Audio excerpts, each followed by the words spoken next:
Welcome to Michael's Sleep Well, where sweet dreams begin. Tonight, let Schofield take you on a gentle journey through a world of cozy, heartwarming stories. Take a deep breath, relax, and let your mind drift with the soothing words. Tonight's story will take you to a very special place, the City of Dreams.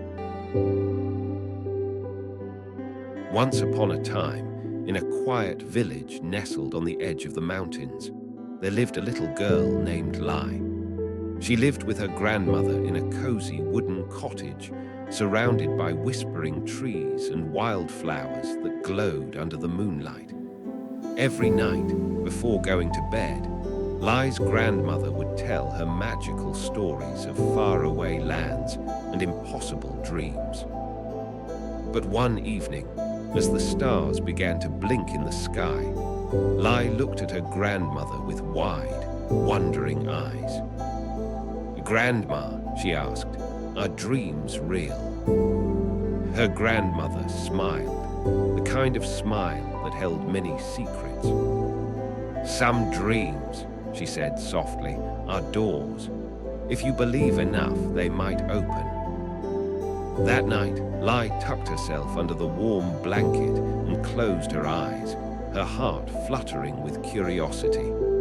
In her dream, she found herself standing by the great tree behind her house. But something was different. There was a tiny wooden door at the base of the tree, glowing with a soft blue light. Without hesitation, Lai opened the door. On the other side was a world unlike any she had ever seen. A path paved with silver stones wound through glowing meadows. The sky above shimmered with stars that danced like fireflies, and far ahead, floating in the air, was a city of lights, towers and domes glowing softly in the night. Lai stepped forward, barefoot on the path, and wandered until she came to a golden statue of an owl standing at a crossroads. Beneath it was a sign that read, "Welcome to the City of Dreams, where imagination is the key." Lai gasped, "A city made of dreams." Just then, a white cat, wearing a tiny top hat and round spectacles, leapt onto the statue beside her. "Newcomer, are you?" the cat said in a deep, thoughtful voice. "The name's Dream Cat, and if you're here, your dreams are stronger than most." Lai blinked in surprise. "You can talk." "Of course," said Dream Cat with a flick of his tail. "This is the City of Dreams. Anything is possible here." Lai's eyes sparkled. "But why does it feel a little sad?" Dream Cat's whiskers twitched. "Ah, you've noticed. That's because something dark is trying to eat away the dreams. A shadow beast called the Duskling. It feeds on forgotten hopes and turns light into fog." Lai looked down. "That sounds scary." "It is, but," Dream Cat said, sitting upright, "there's a way to stop it. We need to find the 3 shards of light, fragments of the purest memories hidden in the city." "Where are they?" Lai asked. "In 3 places," said the cat, hopping down. "The Tower of Wind, the Crystal Lake, and the Silent Forest. Only with all 3 can we bring back the heart of the city." Lai thought for a moment, then stood tall. "I'll help." Dream Cat purred.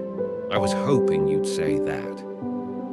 As the first light of dawn began to shimmer on the edge of the dream world, Lai took her first step toward the Tower of Wind. Their journey had just begun. Lai and Dream Cat followed a ribbon of cloud-shaped stone that curled toward the mountains. The path to the Tower of Wind shimmered with wind chimes and feathers that floated as if caught in an endless breeze. The higher they climbed, the more the sky deepened to velvet blue and the stars grew nearer. Finally, they reached a tower so tall it touched the clouds. Its walls were made of swirling glass and silver threads that sang when the wind passed. Standing guard at the entrance was a giant owl with eyes of polished amber. "State your purpose," boomed the owl. "We seek the shard of light," Lai said bravely. The owl blinked once, then stepped aside. "Climb, but beware. The winds here test not your strength, but your heart." Inside, spiral stairs twisted endlessly upward. With each step, the wind whispered memories, some happy, some sad. Lai saw flashes of her childhood, chasing butterflies, laughing with her grandmother the day she lost her first tooth. She smiled, then frowned as darker images slipped in, her mother leaving, her fear of the dark. "Don't listen too closely," Dreamcat warned. "The tower echoes both the light and shadow within us." At the very top, they found a chamber full of wind. In the center, hovering in a cocoon of air, was a glowing shard. But it was guarded by a creature of mist, tall, faceless, always shifting.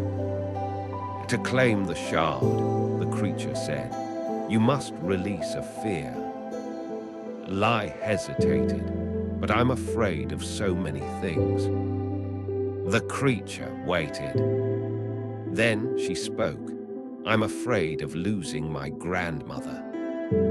At once the winds howled. The mist creature bowed, and the shard floated into Lai's hands. It pulsed with golden light. "One down," said Dreamcat. "Two to go."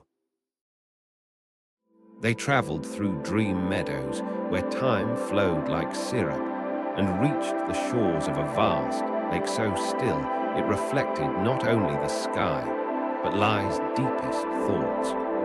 The water shimmered with colors that didn't exist in the waking world. "The next shard lies beneath," said Dreamcat. "Underwater." "Yes, but not everyone can reach it. The lake shows you who you really are." As Lai stepped into the water, it felt neither cold nor wet, just soothing. She dove, and suddenly she was swimming through memories. Her first drawing, the time she made a friend laugh when they were sad, the quiet joy of reading beside her grandmother. Deeper she went, until she saw the shard trapped in a shell guarded by a silver fish. "What do you seek?" asked the fish. "Hope," Lai answered. "Then take it," the fish said, "and do not let it fade."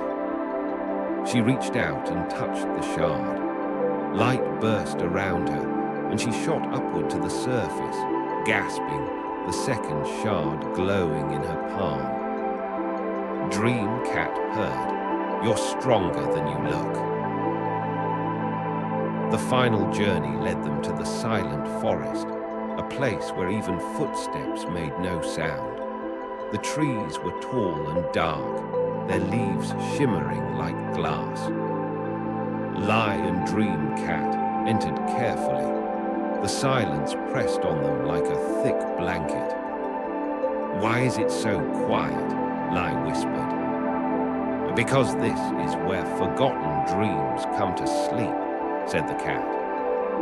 They wandered until they reached a clearing with a sleeping girl made of stars lying beneath a glowing tree. "She is Dreamling," said a voice behind them, a fox made of moonlight, "and she holds the final shard, but she has been trapped by sorrow." "How can we help?" Lai asked. "Give her a new dream." Lai knelt beside Dreamling and whispered into her ear. You are not forgotten. Somewhere, someone still dreams of you. The starry girl stirred. The tree above her shimmered, and a third shard dropped into Lai's hands.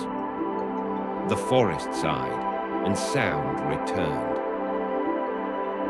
With all three shards, Lai and Dream Cat returned to the golden owl statue. As the shards floated above the ground, beams of light stretched across the city, chasing away the fog. But suddenly, the duskling appeared, a towering shadow with eyes like cracked mirrors. You cannot stop me, it growled.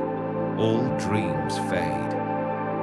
Not while we still believe, Lai said. She held the shards close to her heart. The shards fused into a radiant sphere of light that expanded and engulfed the shadow. The duskling screamed and dissolved into nothingness. The city began to glow brighter than ever. Towers turned into crystal. Trees bloomed with stardust flowers. The statue owl blinked and smiled. You have saved us, it said. Dream Cat looked at Lai. You must return now, but you can always find us again. Lai smiled. As she stepped through the glowing doorway back to her world, the last thing she heard was the wind whispering.